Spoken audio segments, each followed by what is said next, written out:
प्यारे देशवासियों, नमस्कार। क्या वर्तमान केंद्र सरकार ने सचमुच संविधान को कहीं अलमारी में बंद करके रख दिया है? क्योंकि इनके काम करने के तरीके से तो यही महसूस हो रहा है, ऐसा ही मालूम हो रहा है। तो किसी भी चीज़ में संविधान का हवाला इनका हमें देते हुए नज़र नहीं आया कहीं भी।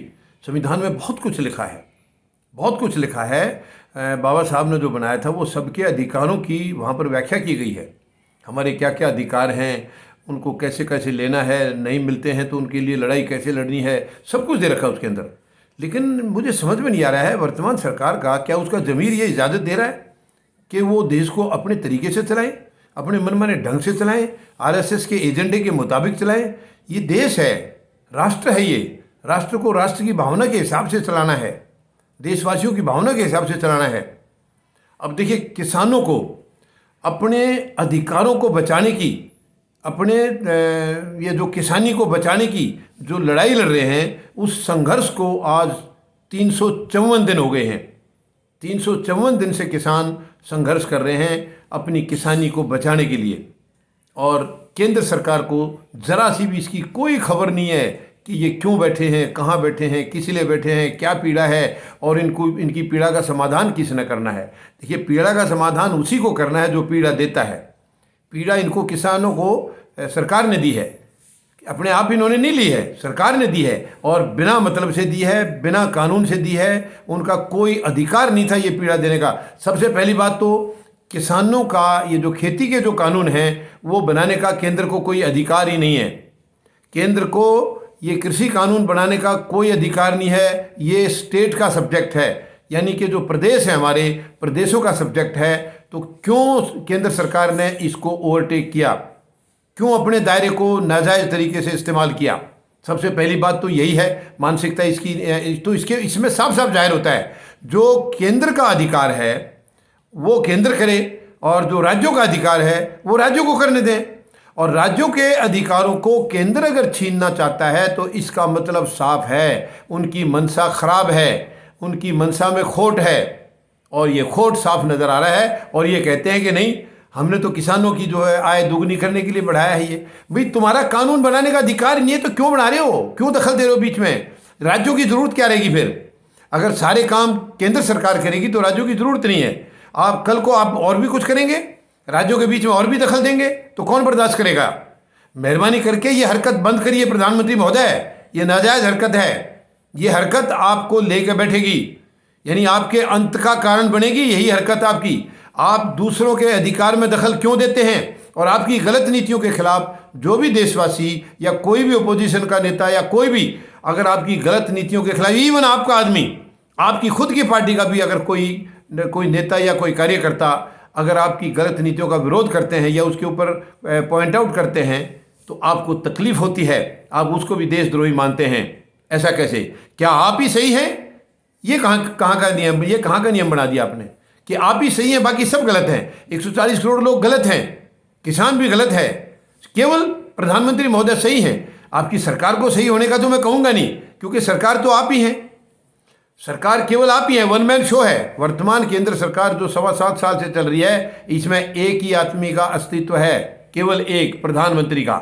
बाकी कोई किसी की गिनती नहीं है, कोई किसी का अधिकार नहीं है, कोई एक्शन ले नहीं सकते, केवल कुर्सी पर बैठने के लिए हैं और दुनिया भर की सुख सुविधाएं लेने के लिए हैं। ये इनको कोई अधिकार नहीं दिया गया। मैंने तो पहले भी कई बार कहा है, प्रधानमंत्री महोदय को वीडियो के माध्यम से अपील की है, जब इनसे कोई काम कराना ही नहीं है, इनके पास कोई अधिकार आपने दिए ही नहीं है, तो इनको रखा किस लिए है? कम से कम देश का पैसा तो बचेगा। आप अकेले ही बहुत हैं, अकेले सब कुछ तो आप संभाल रहे हैं, तो इनकी ज़रूरत कहाँ रहेगी?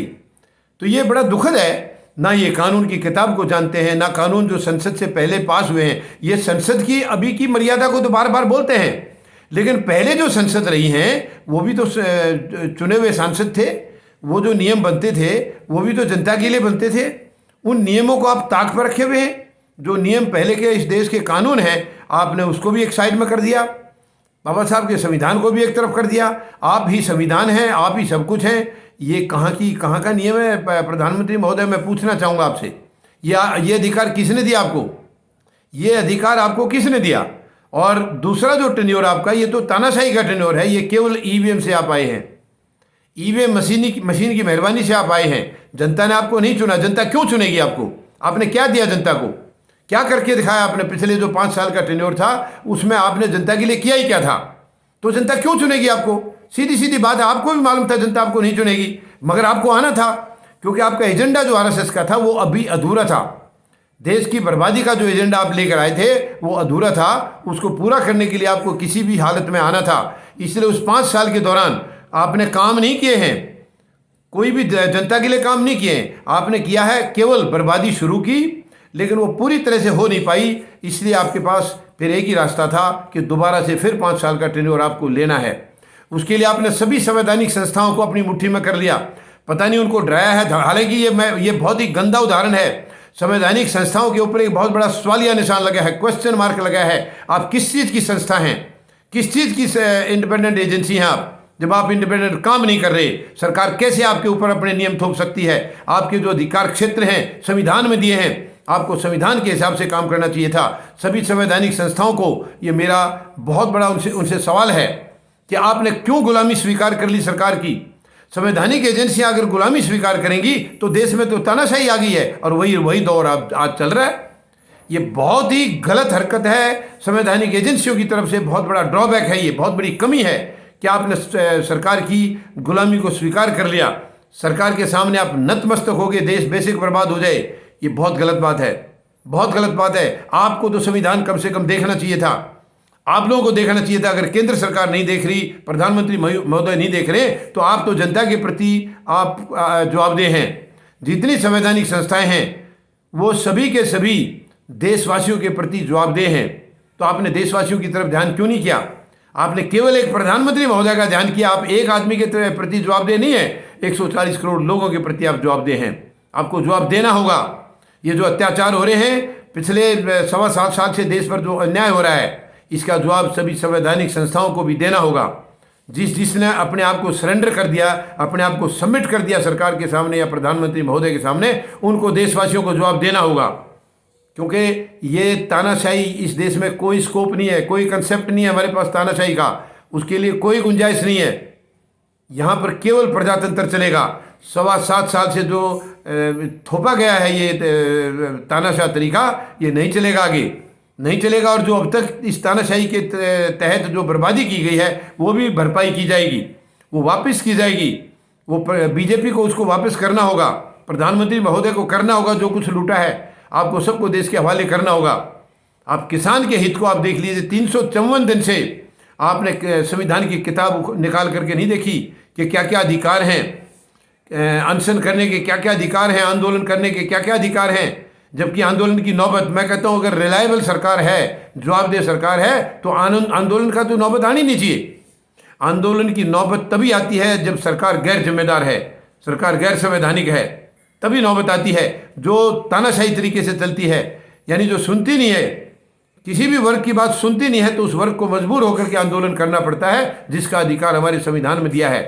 लेकिन वर्तमान सरकार ने संविधान को ही हटा दिया, वहाँ से संविधान को ही एक तरफ कर दिया है, और बिना संविधान के इनका अपना खुद का संविधान है। वो आरएसएस का संविधान कह लो या प्रधानमंत्री महोदय का संविधान कह लो, ये उसी से देश को चला रहे हैं।